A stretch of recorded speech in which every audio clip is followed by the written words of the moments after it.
يا أحمد التجاني وجمت رغبتي ومضى من أمري وما قل من صبري. Itu. Bagaimana sikap kita ketika mendapatkan ujian dari Allah Subhanahu wa taala. Nah, ini kita sebagai orang berthariqah, ya, ayo kita tata hati kita masing-masing bahwa orang berthariqah itu bukan berarti langsung setelah baca wirid tidak mendapatkan ujian dari Allah Subhanahu wa taala. Justru ujian tetap jalan, dan ujian ini kita masuk thariqah atau tidak masuk thariqah, waktunya sukses ya sukses, waktunya bangkrut ya bangkrut. Ini yang harus kita fahami bersama. Kenapa? Itu sudah perjalanan takdir setiap manusia, dan takdir tidak akan melenceng dari ketentuan Allah Subhanahu wa taala. Yang kedua, itu terjadi bagian dari ujian Allah Subhanahu wa taala. Ingat, walaupun kita diberi kemudahan, ya, diberi kesuksesan, kemudian ya karir meningkat dan semuanya, itu juga ujian. Sementara orang mengira kalau kita diberi kesuksesan bukan ujian, itu kenikmatan.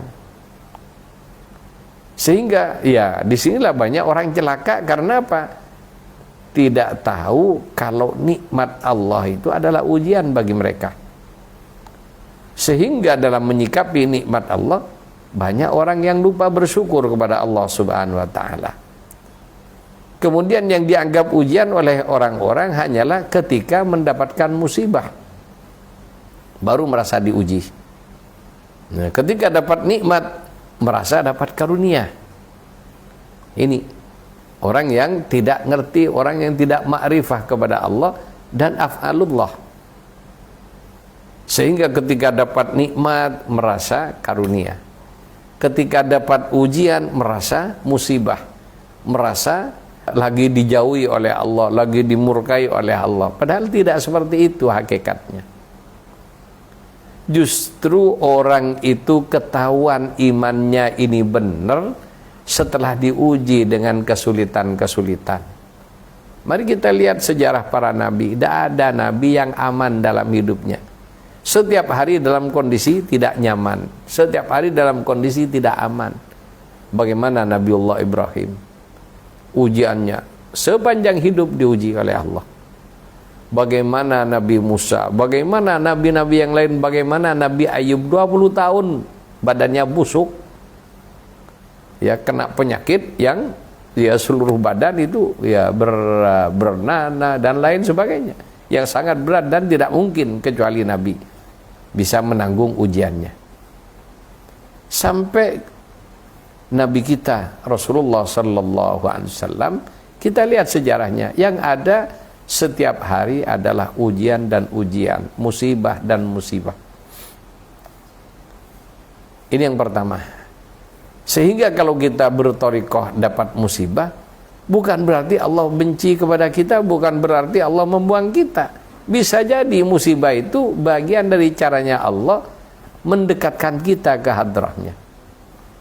Kenapa? Orang kalau tidak punya musibah, malas bangun malam, dan sulit keluar air mata dalam doanya.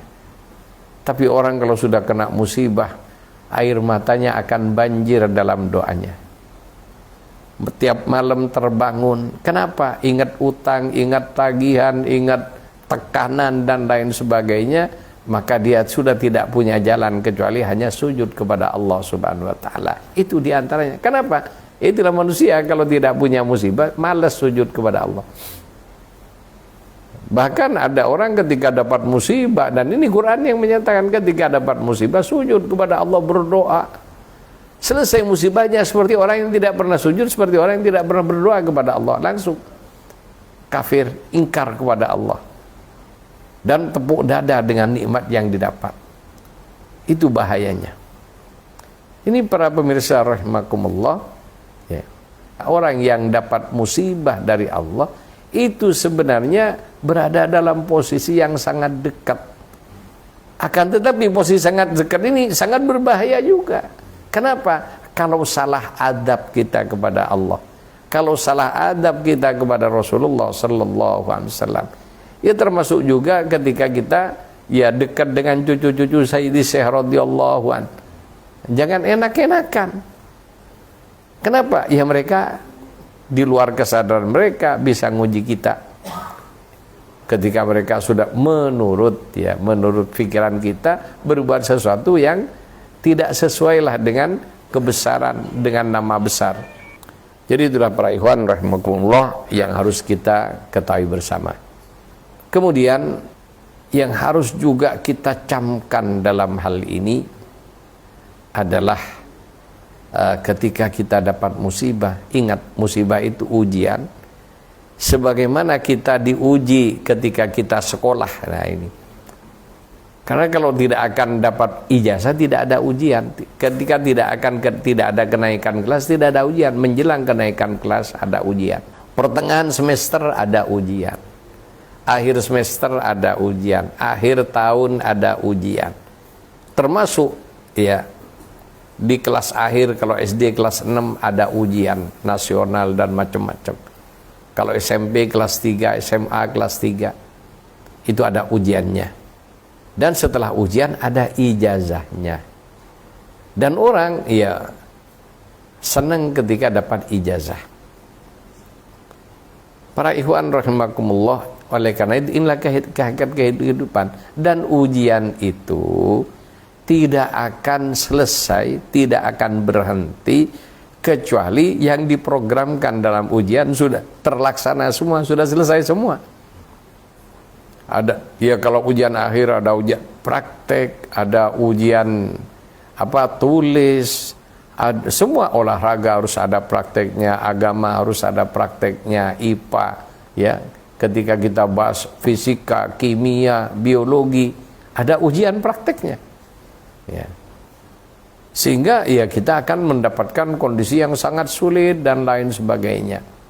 Nah, oleh karena itu mari kita renungkan firman Allah Subhanahu wa taala ya di surat Al-Baqarah 213. Ya. Di mana Allah menyatakan bismillahirrahmanirrahim.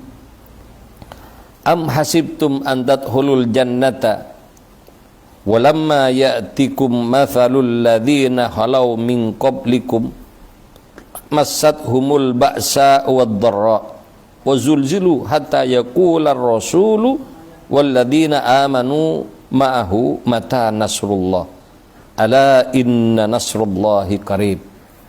Ya. Jadi apakah kalian akan mengira akan begitu saja dimasukkan dalam surga? Kalian akan masuk surga. Ya.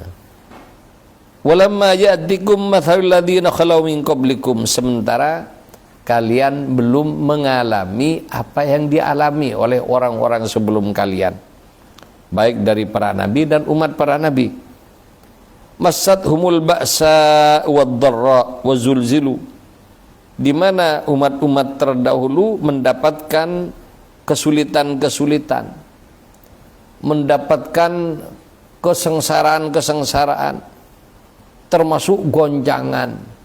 Sejak zaman dulu ada perang, ada perampokan dan macam-macam. Ya.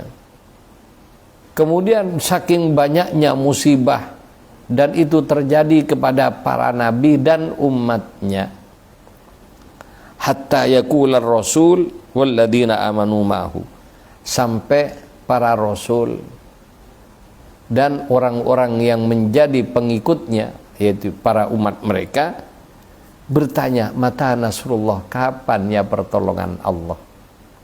Itu termasuk orang toreko banyak. Ketika dapat musibah ini, kapan ya? Padahal saya sudah baca selawat Fatih sekian tiap malam.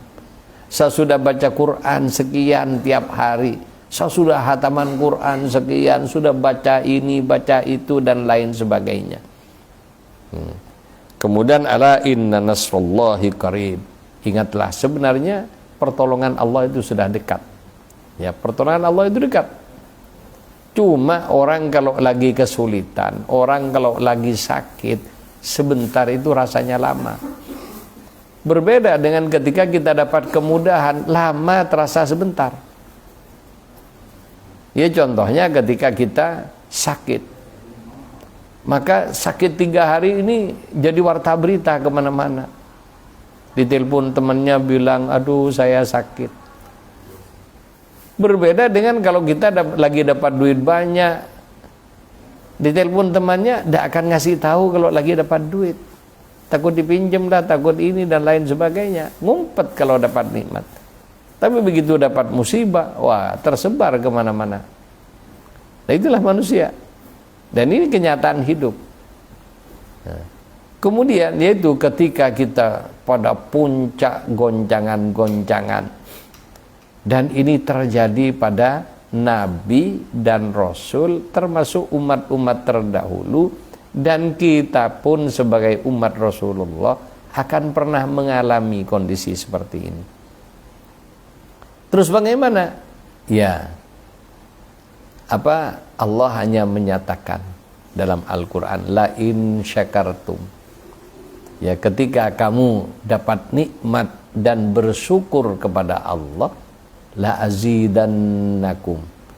Niscaya saya, kata Allah, benar-benar akan memberikan tambahan kepada kalian, baik secara kualitas maupun secara kuantitas. Wala in kafartum, akan tetapi jika kalian kafir, di antara kekafiran tidak nerima, ya. Kalau diberi ujian begitu tidak terima diberi ujian, sehingga dia kafir, merasa tidak terima diuji oleh Allah. Inna adzabi lasyadid, sesungguhnya azabku sangat pedih.